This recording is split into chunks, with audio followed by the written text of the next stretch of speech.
Facile, non. Après, on s'était un petit peu rendu la tâche difficile là-bas parce qu'elle nous avait proposé des choses dont on s'était pas forcément préparé.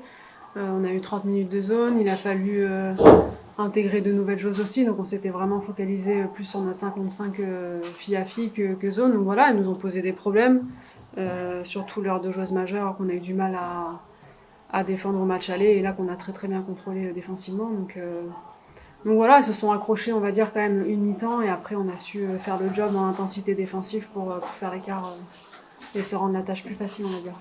Ouais, bien sûr. Après, on a connu un début de saison difficile, mais on sait que la saison aussi est très très longue. Et voilà, il a fallu aussi du temps pour que notre collectif se mette en place, entre les blessures, les nouvelles qui arrivent et qui se blessent. Enfin voilà, il y a beaucoup d'aléas aussi. Et voilà, je pense qu'il faut juste continuer à travailler sur ce qu'on fait depuis 3 semaines. Et voilà, on sait que La Roche, ça va être très difficile samedi, ça va être un combat physique, mais je pense qu'on est prête. C'est du bonus dans le sens où là on voit on joue à 7 pro donc au bout d'un moment à force de tirer sur les corps c'est sûr que nous on a envie d'aller le plus loin possible hein, on va pas négliger cette compétition là.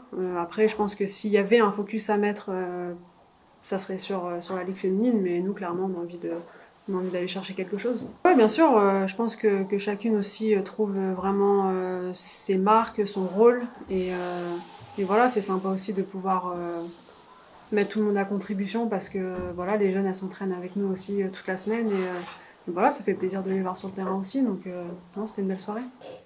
Oui, ça c'est une certitude, mais à haut niveau, on n'a pas besoin de faire souffler.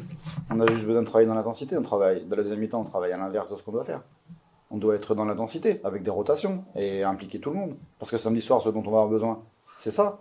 C'est pas des gens qui soient reposés, c'est des gens qui puissent travailler dans l'intensité et utiliser tous ces moments de match pour travailler à 5 contre 5 dans un maximum d'intensité. La deuxième mi-temps, c'est... Bon voilà, il faut passer, donc c'est très bien, mais c'est ce qui m'embête, ça me tracasse, c'est ce que j'ai sollicité au niveau des filles, de rester concentré, parce que faut apprécier, il faut pas redescendre, parce que le piège, il est dès ce soir, je crois. Beaucoup de détermination, parce que de toute façon, avec 3 points d'avance uniquement après le match 1, elles avaient leur carte à jouer, ça c'était évident, ça me rappelait un petit peu notre posture l'an dernier quand nous sommes allés à Madrid.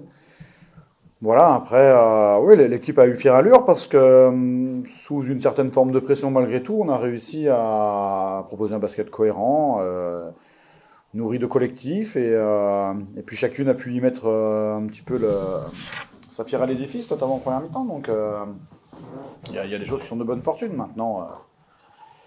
Discuter plus de ce match-là, ça serait se secouer pour pas grand-chose, je crois, parce que le duel qu'on va avoir samedi soir, ça va être complètement différent, et mon souci, il est là. Bah, je pense que l'enjeu physique, l'équipe qui va être capable d'être justement la plus intense sur la 40 minutes, ça sera celle qui gagnera. Je crois que ça va se jouer sur ça, dans l'équilibre intensité, être capable de jouer, de se galvaniser, de bien jouer collectivement. Voilà, c'est souvent les clés, elles sont souvent là. Après, il peut y avoir des éléments stratégiques à l'intérieur de ça, mais ça, on va travailler dessus demain. Il faut être conscient de ça. Le haut niveau, on peut pas jouer avec ça. C'est pour ça qu'il faut apprécier, mais il faut rester hyper vigilant. Et ce soir, je suis hyper vigilant parce que je sais que le match de samedi, il est important et il arrive dans une continuité de match et ça peut pas durer comme ça. C'est la base de fonctionnement du haut niveau, ça peut pas être celle-là. C'est pas vrai. Et voilà, j'aimerais qu'on puisse repousser le moment où on va vraiment avoir un coup de mou le plus loin possible. Et bien sûr, il faut être hyper vigilant dans le contexte dans lequel on est actuellement.